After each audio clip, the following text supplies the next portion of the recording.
Good evening, everybody. It's Wednesday night, and we're back here on the Coalition Radio Network with Calenda, attorney at law.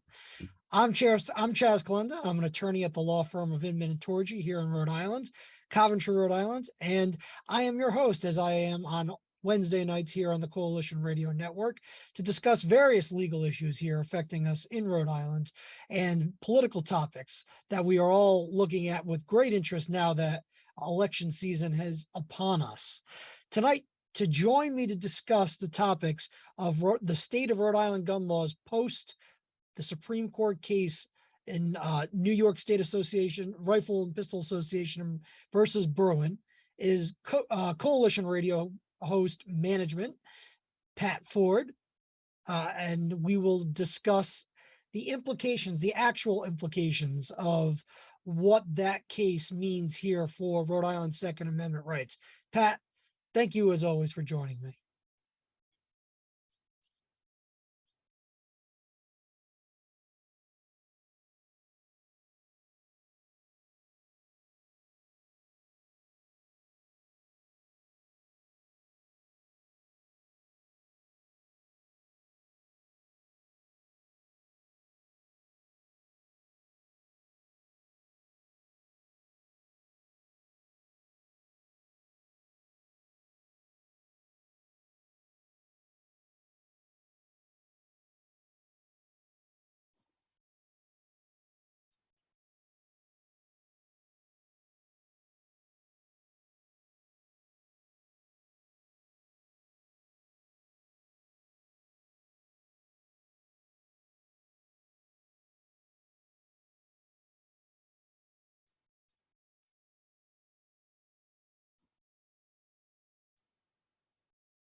Yeah, I think that's a great way to look at this, Pat, because unfortunately, all too often, we've seen uh, issues like the Second Amendment and the rights enshrined in the Second Amendment looked through and talked about in a overly partisan, one-sided manner from wherever it comes from.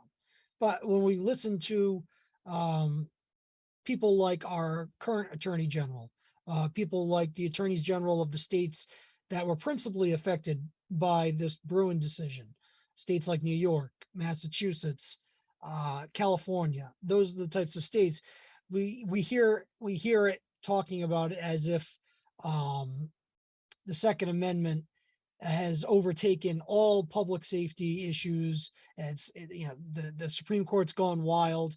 That's just simply not the case. And I think the majority in the Supreme Court put that very well. And they said, we've really done nothing but reiterate what we've already ruled on, which was in Heller versus the District of Columbia, which they held the right to keep and bear arms was a fundamental individual constitutional right. They, although they did not reach the issue of how far that extended outside of your home at the time and back in 2008, Bruen did in fact reach that issue and held that it was likewise a fundamental individual constitutional right to carry and bear, so to speak, a firearm on your person outside your home for the purposes of self-defense. And those arms are ones that would be in use, in common use in today's society. So that obviously has huge ramifications, no matter what state you're in, because as you see, many of these states have now tried to enact laws, like Rhode Island did, that are restricting the types of weapons that are available to its citizenry, and the manner in which these firearms may be carried and the places they may be carried, just to give a few examples. So Rhode Island, as you mentioned and alluded to, Pat, this end of the General Assembly session in June, pushed through several gun control bills.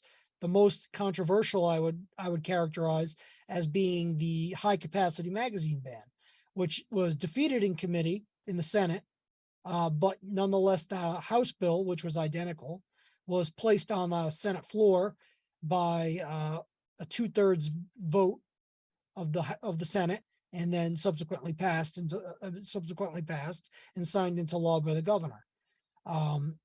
So we'll get into that a little bit, but I do want to talk about the overall impact that Bruen is going to have in general, particularly in Rhode Island, and that's going to be in light of some of the more recent guidance, as in yesterday. I say recent as in yesterday, guidance issued by our Attorney General Peter Neronha as to how the Bruen case is going to affect Rhode Island concealed carry permitting. I thought it was interesting, Pat, that one day after I issue a statement that you published on the Coalition Radio Network and other outlets actually carried, that asking Peter Neronha where he stood and what he was going to do about issuing guidance in light of the Bruen decision here in Rhode Island. One day after that, lo and behold, we have so-called guidance issued by the Attorney General as to how Bruen affects Rhode Island gun law. And I'll sum it up in 2 words: status quo. Did you happen to catch that, Pat?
I read the guidance and that issued by the Attorney General, and I listened to his statements on the Matt Allen show. I was not fortunate enough to listen to his statements today on the quote unquote show of record on WPRO, but I was told that he was appearing on that show today. But I did read the guidance, and the guidance essentially says, because Rhode Island has a statute, which is Rhode Island General Laws 114711, which is a shall issue statute, and it does not require a proper showing of need to get that permit. Mr. Noronha interprets that as Rhode Island meeting the federal constitutional right to keep and bear arms, despite the fact that that statute does contain a suitability clause, which is defined nowhere under Rhode Island state law, and it's defined under no court case under Rhode Island Supreme Court case law. So this, one of the prime holdings, one of the core holdings, I should say, of Bruen was that governmental officials evaluating applications for concealed carry permits cannot have open-ended discretion to deny these permits. And that means that they must rely on objective criteria, objective standards when they are evaluating these applications. So, you have that presents us with the same problem we've been facing in Rhode Island for as long as the statute's been in existence, is that depending on who the licensing authority is, in this case, and the local licensing authorities are generally the police chiefs of each and every city or town in the state, depending on who is looking at your application, they may make a very different determination as to whether or not you're suitable to carry that license. And I know that's going on because I represent many people who are in that predicament. You go to one city and they look at you, as long as you're a law-abiding citizen, you have nothing that has historically disqualified you from possessing a firearm, you're going to get a permit. You go to another city or town, I'm not going to name them because I don't think it's fair right now, but there are certain ones that have a reputation. You go to them and apply for a permit. I mean, short of you being the victim of a severely violent crime already, you're probably not going to get a permit if they even have an application. And that issue was settled long ago by the Rhode Island Superior Court back in 2000, and I want to say it was 2004 or 2003, that the Superior Court issued a writ of mandamus to a certain city or town that did not even have an application, and they were referring all of their applications to the Attorney General's office. And the Superior Court said you can't do that. You have to accept and fairly consider the application. Yet we still have cities and towns doing that. Mr. Noronha yesterday on the Matt Allen show denied that was the case. He said in his experience, he's never heard that to be the case. But if it was, he is, to my surprise, my genuine surprise, offered the services of his office to make sure that those police departments would indeed accept and fairly consider your application. I am certainly going to take him up on that offer the next time I have a client walk into my office and say, I can't get an application, or this so-and-so department won't consider my application. So I'm certainly, the first call I'm going to make is over to the Attorney General's office and say, per your invitation, Mr. Noronha, I'd like you to involve yourself and inform and instruct said department to accept and fairly consider my client's application, as it is required to do.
That's it.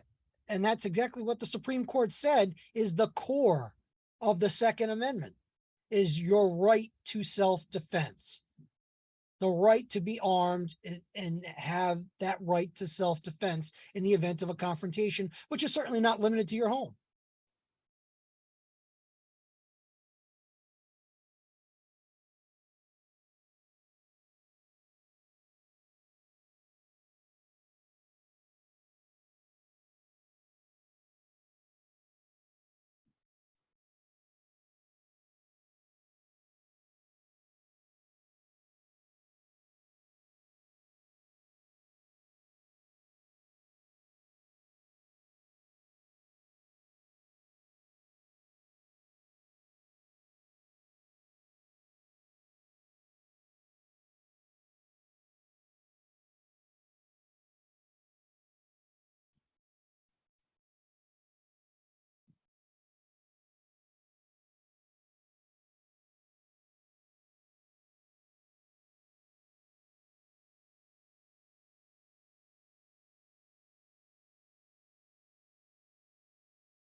No, you're not overstating it. And if you look at the dissenting opinion in Bruin, the first 9 pages of that opinion are pretty much dedicated to talking about the mass casualty events, the shooter events, the crimes of violence by people who have used firearms and crimes of violence across the country. And there's no better example of what you're talking about than that. That is the justification that the dissent and certain segments of our population, political population, are using to justify an infringement of a fundamental constitutional right. They may not like that right. They may not like that right. There's certainly a process to go about to amend the Constitution. I believe it's been amended, 27, 28 times? What are we, this is not whether or not we can, what side can put the most social pressure on a court or a legislator. It is whether or not we have the right, and the court says we do, and it's whose burden is it to be able to prove that any restrictions on that right are legal and constitutional. And that's where I really have an issue here with the Attorney General's guidance that he put out. Because as he rightly pointed out, Rhode Island does have 2 avenues where you can go about getting a permit to carry a firearm outside your home. One is the one the Supreme Court specifically addressed in its footnote, which is the one that the Attorney General makes reference to multiple times in his guidance. The footnote specifically takes note of Rhode Island's local licensing authority issue law. And they specifically state, we don't find a problem with that because there's no proper showing of need required. The Attorney General takes the position that because the Supreme Court said that, if applied in that way, that they don't have a problem with that, that the law that applies to his office issuing permits, 1147-18, there's no problem with that, even though that law uses word for word the language that the Supreme Court found unconstitutional in the New York statute. The proper, you may have a permit, the Attorney General may issue a permit based upon a proper showing of need. Now,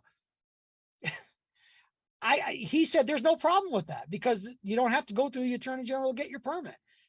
That's all well and good, but that doesn't make what is now unconstitutional okay to employ. So, I mean, if the Attorney General was only issuing permits to retired law enforcement under special standards, or only issuing permits for firearms or what otherwise be illegal, which they do have the ability to do with machine guns and issuing to retired law enforcement, if that was the only purpose of the Attorney General permit, maybe I'd agree with that interpretation, because that's not implicating the core of the Second Amendment. But because the Attorney General is issuing permits to the citizenry of Rhode Island as well, for the purposes of self-defense, theoretically, he cannot use an unconstitutional licensing scheme, despite what the Rhode Island Supreme Court said in 2004, that because there are two different ways to get it, the licensing scheme is constitutional. That was pre-Heller and that was pre-Bruen. And we're not talking about, whether or not you can get any permit in Rhode Island. We're talking about the Supreme Court of the United States said you cannot require a showing of need to get a permit, period. End of discussion. So Peter Nerona's response to that is, nope, yes, we can. And I'm still going to do it. Is that bizarre, Pat? Because that's bizarre to me.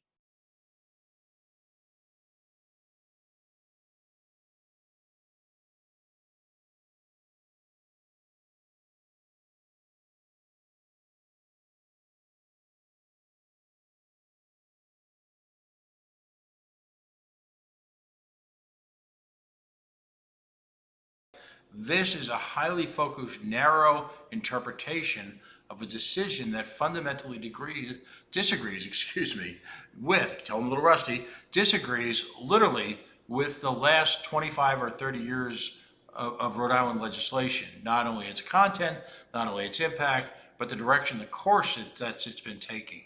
As my fundamental belief is that Rhode Island law, on a very slow, gradual, and well, maybe not so slow, not so gradual after this year, basis, has sole intent is to prevent virtually every Rhode Islander possible from owning a firearm. That's the direction. And in the highly politicized speeches that were made at the bill signing ceremony, which the coalition has on video and will probably add to a very comprehensive web post on this, that was laid bare when folks were talking explicitly about gun legislation, and this was, I found, highly inappropriate, being in the State House, in the People's House, not just for good safety, but for good politics. And that just summed it all up. That laid bare exactly what the intent here. Now, I'm curious because, again, you've got a very similar political environment, in a sense, in the Commonwealth, as my buddy Matty would say. And in the Commonwealth, again, you've got an attorney general who is now has the Democratic nomination for governor. She's running only whomever the Republican primary puts up. And I happened to attend a speech of hers at of all places, the Boston Chamber of Commerce, who enthusiastically laid out the red carpet for her. So it's clear to me that the next governor of the Commonwealth of Massachusetts is going to be Maura Healey. And they came out, and we saw the Boston Globe article, but maybe you can discuss the issues raised by the state of Massachusetts and what their reaction has been. Well, Massachusetts had to make drastic changes because they don't have a hybrid system like we do. The only people in Massachusetts that were getting firearms had to go through this May issue system. Massachusetts has enshrined into their laws ability to restrict licenses, unlike Rhode Island, although that it does get done in Rhode Island illegally, I would posit. Massachusetts has that written into their laws where your licenses are generally restricted, and particularly in places like Boston, the Boston Globe article points out, most people who receive a license to carry are heavily restricted in where they can do it and how they can do it. So Massachusetts had to make some very, I would say, very quick decisions about how they were going to react to this decision. And to her credit, although I don't probably agree with much of her politics. To her credit, the Attorney General of Massachusetts did come out and issue that guidance fairly quickly. And now you see cities like Boston, cities like Springfield, they are erasing these restrictions from existing permits, and they are no longer issuing restrictions on newly obtained permits. So that is that's a big deal, Right. particularly. No, That's it's a big deal, and particularly in a place like Massachusetts, which is about as deep blue as it gets. right.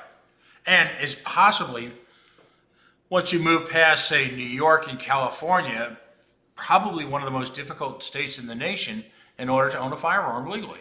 Yes, they have all those restrictions on the types of firearms that are even allowed within the Commonwealth. Right. They have to be mass compliant firearms that are allowed into that state. So, she did what she was supposed to do. I don't know that the legislature is going to follow as smoothly, but when they have the chance to address state laws in Massachusetts, to maybe potentially try to upend what the Supreme Court held. But the Attorney General did what she was supposed to do. We have a decision from the United States Supreme Court. We are obligated to follow it, and here is what we need to do in order to be in compliance. That was ostensibly what Attorney General Noronha was trying to do yesterday. He failed miserably, in my opinion. Now, there are also other states in the nation that have met these same challenges. And what's been the story there from what you've been able to glean? A lot of this is highly localized news, so sometimes it's tough to get the straight story. It's easy when you've got an organization like the Globe that now effectively spans, and might be the real show record, right? But effectively spans the Commonwealth here in Little Rhodey. But generally speaking, states around the nation have fallen in line, haven't they?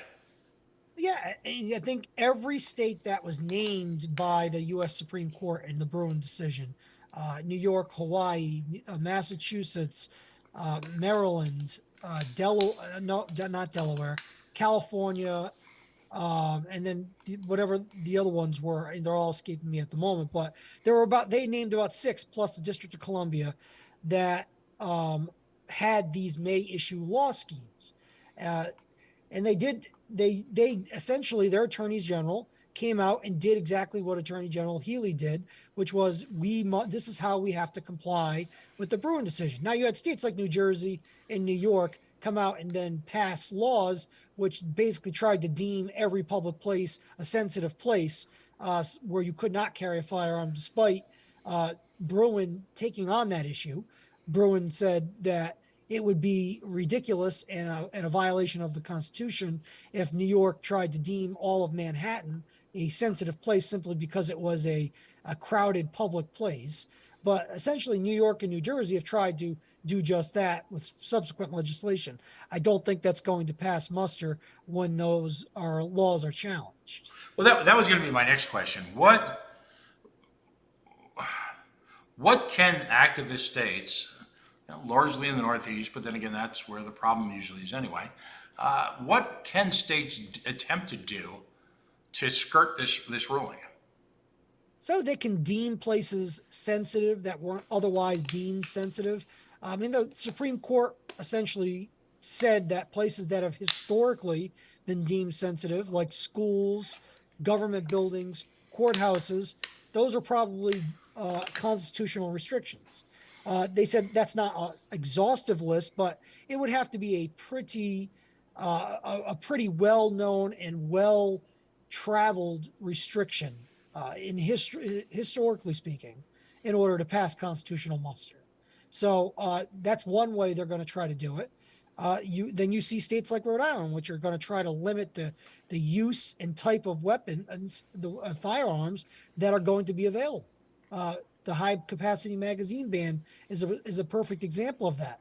The problem with that they're going to run into, in my opinion, with that is there are already challenges in the pipes waiting for the Bruen decision to be issued on the high capacity magazine bans from California, for example, that were waiting to see how the Supreme Court ruled. What happened was, after Bruen, the Supreme Court granted certiorari on those challenges. They vacated the decisions of the courts of appeals, the federal courts of appeals, which upheld those restrictions, and remanded the case to the courts of appeals to redecide them in conformity with the standards set forth in Bruen. Wow. And the standard set forth in Bruen says the only restrictions that will be valid under the Second Amendment and the 14th Amendment will be ones that are rooted, deeply rooted in historical tradition in this country, in existence at the time or around the time of the ratification of the Second Amendment. Wow. Or they're very, very, very similar analog that may exist today. So that leads us, of course, to the next step. And folks, if you're just joining us, Chaz Calenda, attorney at law, has returned live after a couple of hectic weeks out in the real world of Rhode Island. And we're taking a look tonight at the practical impact of the Bruen decision, focusing heavily, obviously, on Rhode Island law. This is a Rhode Island show, but also establishing some broad-based themes as how it can be applied to other states. So jumping in now, we get back into this situation where, and I'll put it bluntly, Rhode Islanders and citizens of other parts of the country have to once again litigate for their rights. Is That's that right. At what cost to the state and at what cost to the individual taxpayers? Significant cost to the taxpayers for sure. I mean, to challenge, we've talked about this before, Pat, that to challenge a denial of a concealed carry permit in Rhode Island, it must go to the Rhode Island Supreme Court on a petition for writ of certiorari. It's entirely discretionary for the court to decide whether or not they're even going to hear your challenge. And at that level, it is a quite an undertaking for someone who of limited means, or even people of modest or moderate means, to do that. It takes years, it takes money, and you have no guarantee that the Supreme Court's even going to hear it.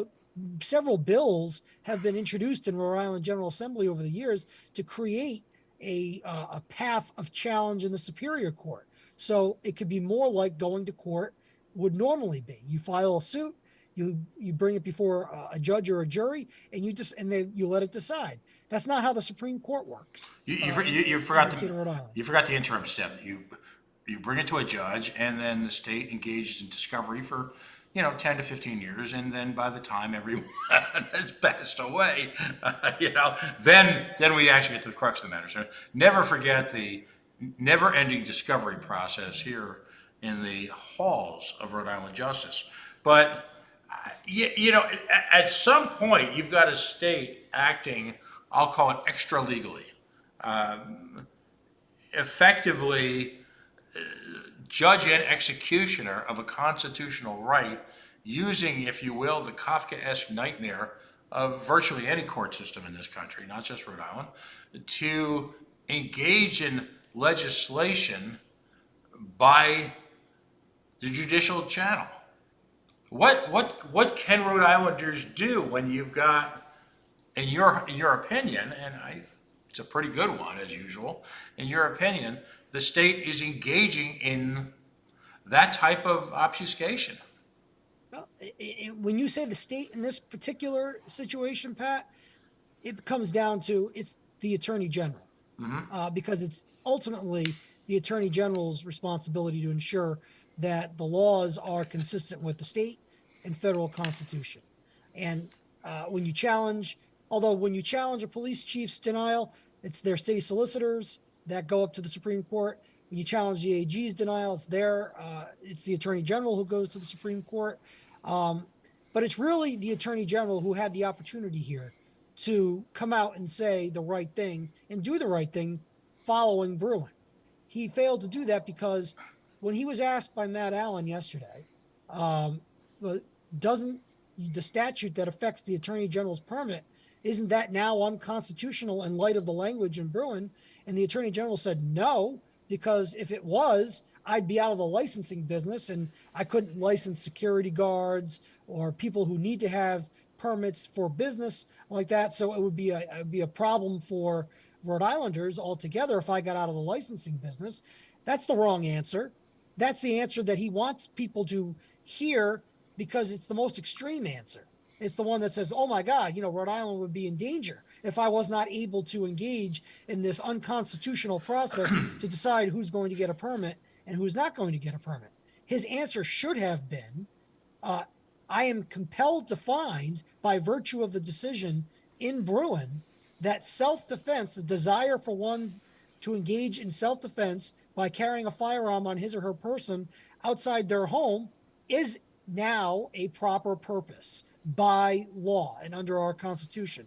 So I have no authority to say no to that applicant who comes to my office to issue one of my permits because he has not shown a proper need, or he or she has not shown a proper need. That would have been what somebody who is not being political, somebody who is actually engaged in the protection of a constitutional right, should have said.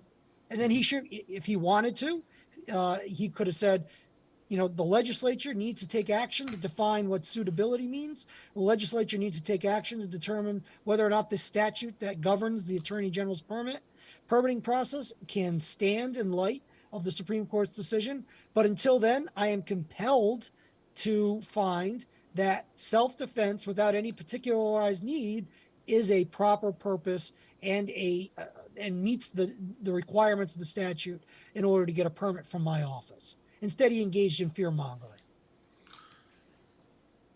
So what do Rhode Islanders do next? Well, if you'll excuse my self-promotion, you'll have to, I would say, vote him out this coming November, when it will be myself and him on the ballot. Because regardless of what my political opinions are, and I think everybody can probably figure out where I stand, regardless of what my political opinions are, I agree that a right is a right. A constitutional right is a constitutional right, whether I like it or I don't like it. And regardless of what my opinion is, I'm going to fight for all of the constitutional rights, and particularly when the Supreme Court has just recently ruled that not only is this a constitutional right, it's a fundamental one. And the state has the affirmative duty, the affirmative burden to prove that any restrictions they put on that right are deeply rooted in our nation's history and tradition. That is a tall order, and that is an exacting standard. And if you can't do that as the state's chief law enforcement officer, you're in the wrong job. Yeah, it's astonishing when you look at the totality of events surrounding 2A, starting with those terrible, terrible massacres in Uvalde and places like that, and then coming full circle, if you will, through Bruen, through the state's reactions to Bruen, and now the one good man, as it's often referred to in the Second Amendment world, standing tall at a shopping mall and engaging in an almost clinical display of skill, accuracy, presence of mind, bravery, not only in just his returning fire to the assassin, but at the same time, as it has been presented from the videotapes by law enforcement in that community. And I just find this astonishing. I have to reflect on this for a second.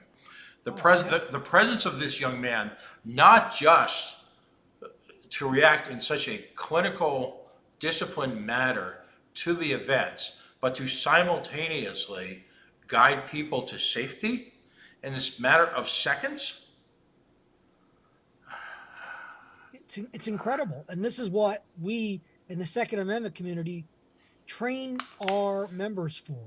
We don't train them to be the hero, but we train them how to be disciplined, train them how to have the presence of mind to act appropriately, safely, and in the best interest not only of themselves, but of those who they can protect if necessary, and to have the poise to do it.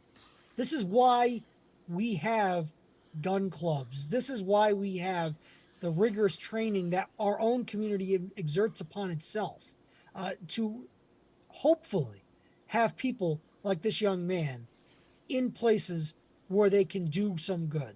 And to do some good is not doing this justice. I mean, it's an amazing set of facts that this young man was able to to navigate through this with such poise, such proper temperament, such accuracy, such safety. Um, it's incredible, and he deserves all the kudos he's getting.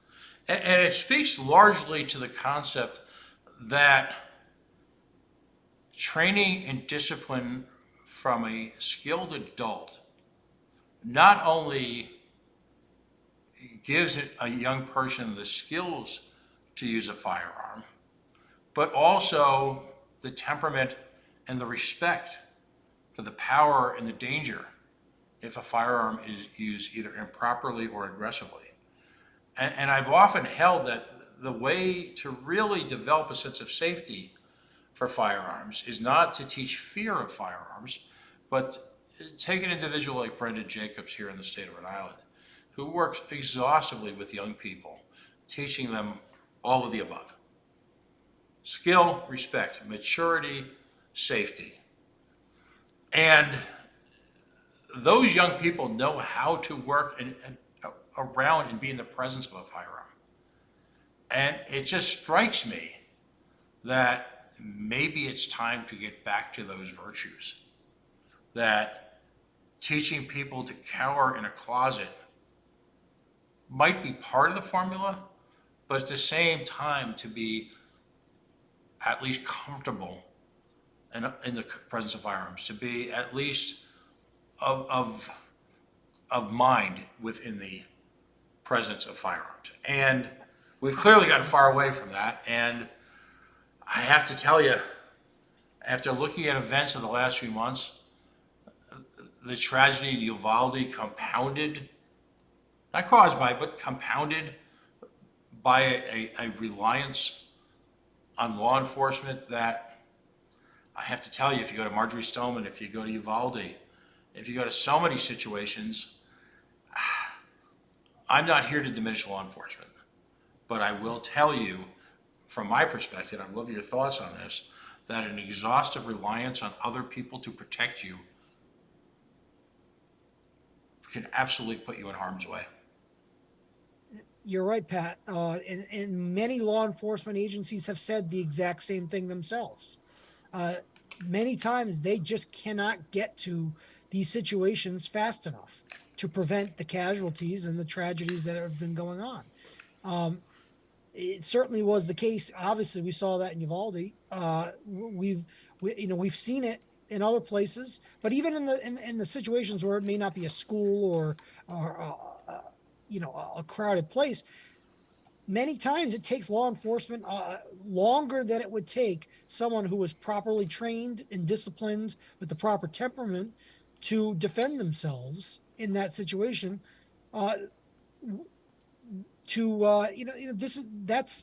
That's something that we need to be teaching people. We don't want them to be afraid to pick up a firearm if they need to protect themselves. Right. We don't want to install fear in them of firearms. Right. We want them to be able to use, if necessary, to protect life and liberty. Yeah. It's disturbing to see these issues politicized. It's disturbing to see organizations use fear for the purpose of raising funds. It's disturbing to see fear used for political gain. And I am kind of pointing to one side. And it's coming from one side. Right. And I'll just leave that hang there. What are your predictions? We're coming into the never-ending legislative seasons will come around.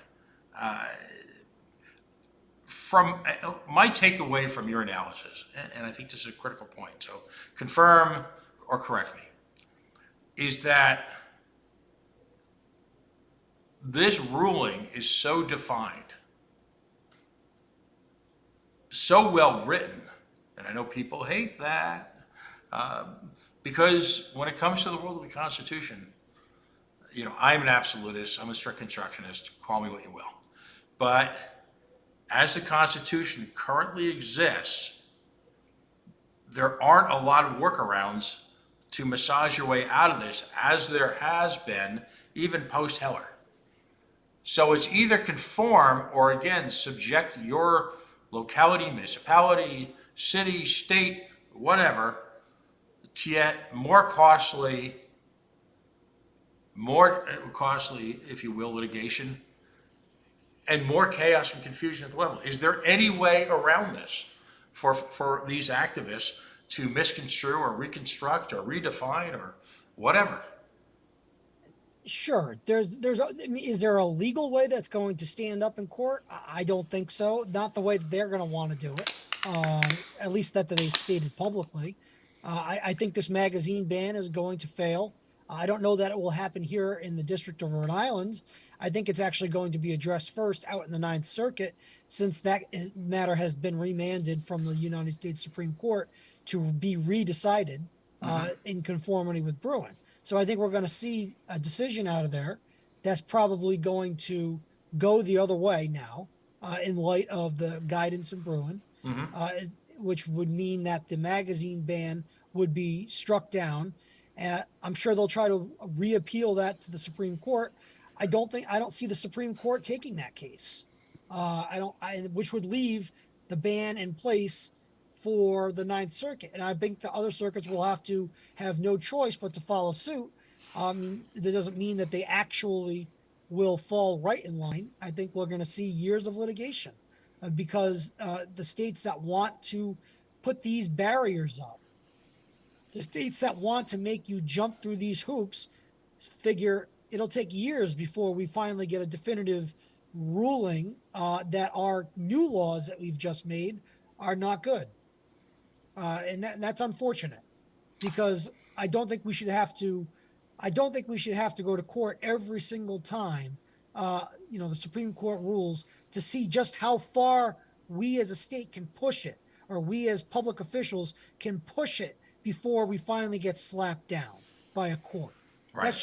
That's engaging in gamesmanship and partisanship that's not needed. Right. And brinksmanship should not be our public policy. No, it should never be our public policy, despite whatever your personal opinion is. We're playing with people's rights. Would people accept that if we were playing with the Fourth Amendment that way, your right to be secure in your home and your person against unreasonable searches and seizures? No, I think we'd have an uproar in this country if states were trying to roll back that constitutional right.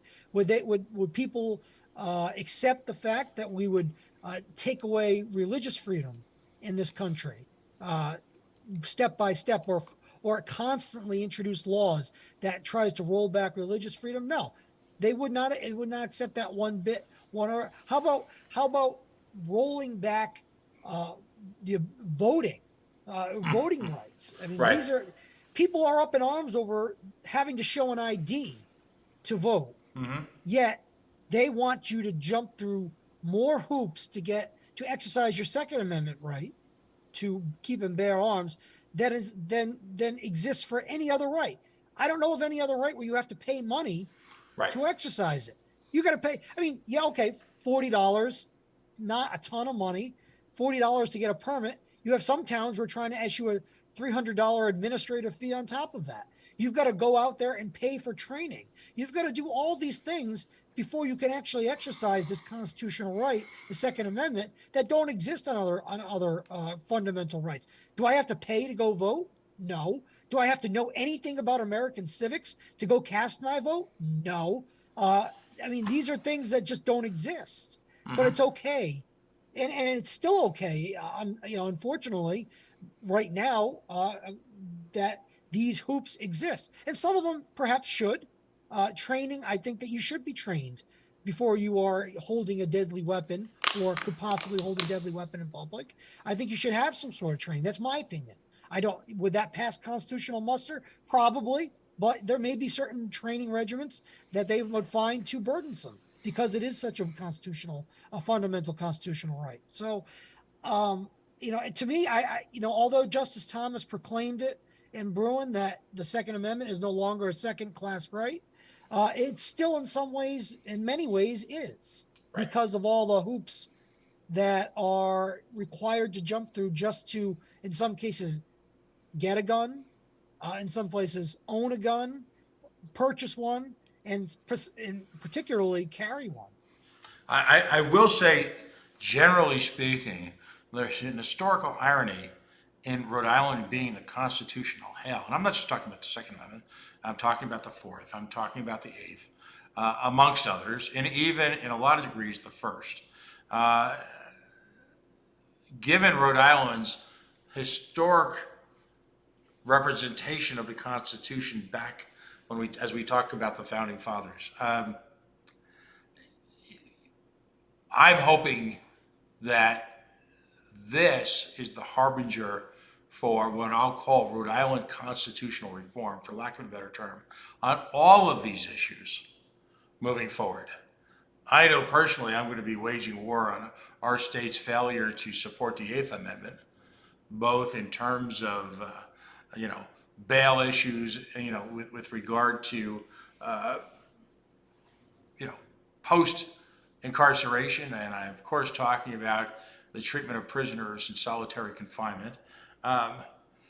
First Amendment, it's amazing the degree with which we have exacted political strictures on our electoral system, and I'm not including the right to vote. I'm talking about party status. I'm talking about the requirements that various political groups have in order to conduct what's considered normal business in this state. So this might be the beginning of a fascinating period in Rhode Island history if you are a student of the law, or if you're like me, an amateur observer.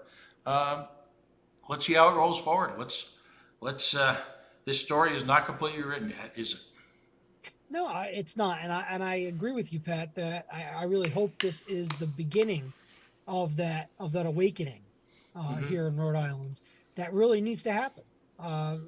That's just not a political opinion; it's just a reality when you look at it from a legal perspective, Right. and a political perspective. I was really hoping that we would have some sort of clarity, some sort of movement from, as a result of this case, that would give definitive guidance as to how we can be in compliance with our federal constitutional right. But the Attorney General of our state, the current Attorney General of our state, has said status quo. There are no changes, and actually embraced police departments continuing to use their open-ended discretion when they're evaluating these permits. And he said he would not change his practices one bit when he's issuing these permits. So we're really in the same place we were pre-Bruen that we are now in post-Bruen here in Rhode Island, because the Attorney General said Bruen has absolutely no effect here in Rhode Island on us. Wow. Bring us home, counselor. On that note, bring us home.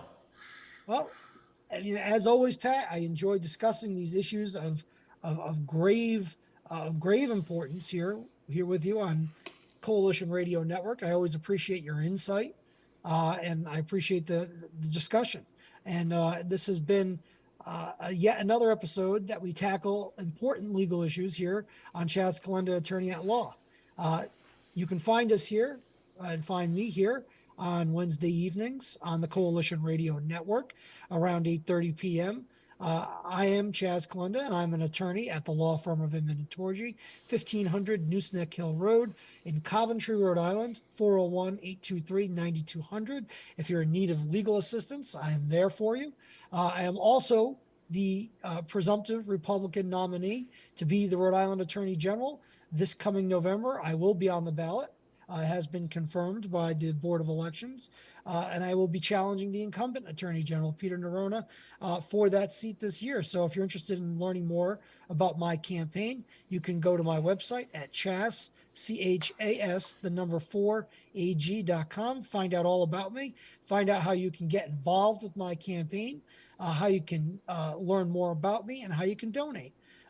You can also find me on Facebook, Twitter, and Instagram, amongst other places on the internet these days. But we will be back here for another episode of Chaz Calenda, Attorney at Law. On the next Wednesday, we are able to get here. As you know, political season is in full force and effect. We are in the middle of it, so forgive us if we can't be here every Wednesday, but we will try to keep you all informed of our of our doings going forward. But I'd like to thank everyone who joined us here on the Coalition Radio Network. And before you leave, or before you say goodnight for the night, why don't you check out some of our sponsors like Brewed Awakenings, check out Yacht Club Soda. They are great local businesses. I would highly suggest going in there, get yourself a root beer, get yourself a coffee at Brewed Awakenings. I suggest, as any Rhode Islander and any local should, support your local businesses and support those who support your rights here in Rhode Island and across the country. So thank you once again, everybody, for joining us. Thank you, Pat, for the lively discussion tonight. And we'll see you all on our next episode of Chaz Calenda, Attorney at Law, here on the Coalition Radio Network. Have a good night, everybody. Good night.